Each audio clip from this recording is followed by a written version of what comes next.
Hello दोस्तों, आप सभी का स्वागत है आपके अपने YouTube channel education class Jamui पर। तो दोस्तों, आज जीके टॉप 30 प्रश्न देखेंगे और ये पार्ट नंबर 4 हैं, तो आप जल्दी से रट लो। तो देखिए, प्रश्न संख्या 91 में कहता है लघु गणक का आविष्कार किसने किया था? तो इसका करेक्ट आंसर है जॉन नेपियर, ऑप्शन डी।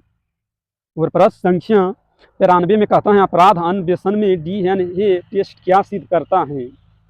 तो इसका करेक्ट आंसर है जैविक साक्ष्यों से अपराधी की पहचान, ऑप्शन सी।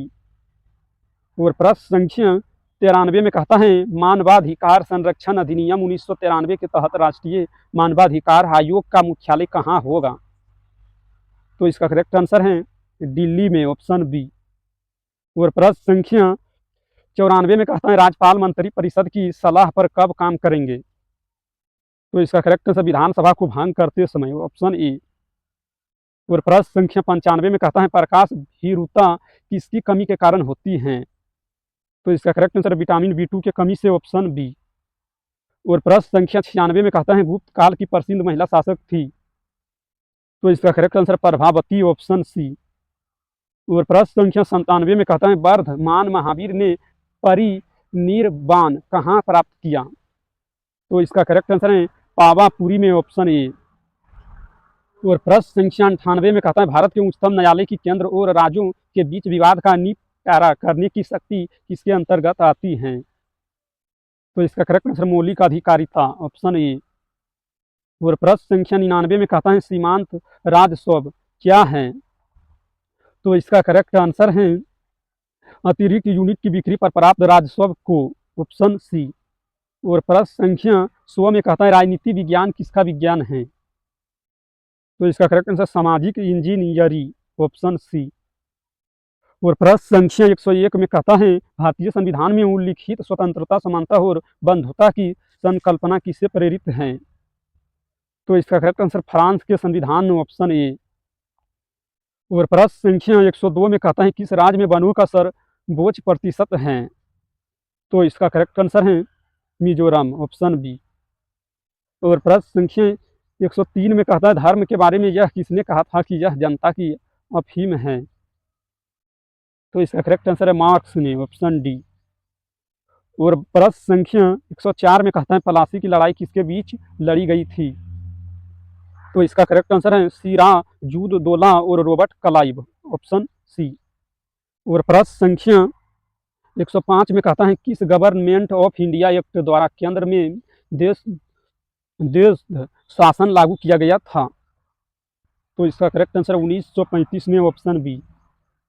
और प्रश्न संख्या 106 में कहता है तालचेर किसके लिए महत्वपूर्ण है? तो इसका करेक्ट आंसर भारी जल संयंत्र, ऑप्शन बी। और प्रश्न संख्या 107 में कहता है ईमेल में बीसीसी क्या है?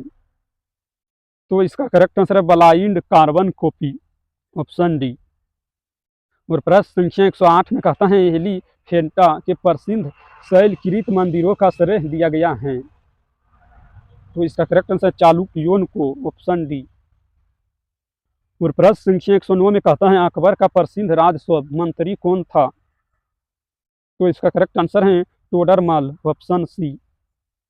और प्रश्न संख्या 110 में कहता है 1905 में बंगाल विभाजन के फलस्वरूप एक आंदोलन आगे बढ़ा था जिसका नाम है स्वदेशी आंदोलन, ऑप्शन बी। और प्रश्न संख्या 111 में कहते हैं किसी अर्थशास्त्री की वृद्धि की दर किसके संदर्भ में मापी जाती है? तो इसका करेक्ट आंसर है राष्ट्रीय आय, ऑप्शन डी। और प्रश्न संख्या 112 में कहता है 2011 की जनगणना की अंतिम रिपोर्ट के अनुसार भारत का लिंगानुपात निम्न में से क्या है?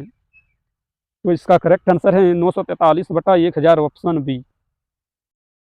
और प्रश्न संख्या 113 में कहता है भारतीय संविधान में शामिल नीति निर्देशक सिद्धांत किसके संविधान से प्रेरित हैं? तो इसका करेक्ट आंसर है आयरलैंड, ऑप्शन बी। और प्रश्न संख्या 114 में कहता है वर्ष 2011 की जनगणना के अनुसार भारत की जनसंख्या घनत्व है? तो इसका करेक्ट आंसर है 382 व्यक्ति बटा किमी स्क्वायर, ऑप्शन सी। और प्रश्न संख्या 115 में कहता है हरी पत्तियों का पौधा लाल रोशनी में रखने पर कैसा दिखाई देगा? तो इसका करेक्ट आंसर है काला, ऑप्शन ए। और प्रश्न संख्या 116 में कहता है न्यूक्लियोलस इसके अंतर्गत उपस्थित हैं। तो इसका करेक्ट आंसर है न्यूक्लियस, ऑप्शन बी। और प्रश्न संख्या 117 में कहता है गांधी जी ने दांडी मार्च किसके लिए प्रारंभ किया था। तो इसका करेक्ट आंसर नमक पर लगाने के प्रति विरोध, ऑप्शन सी।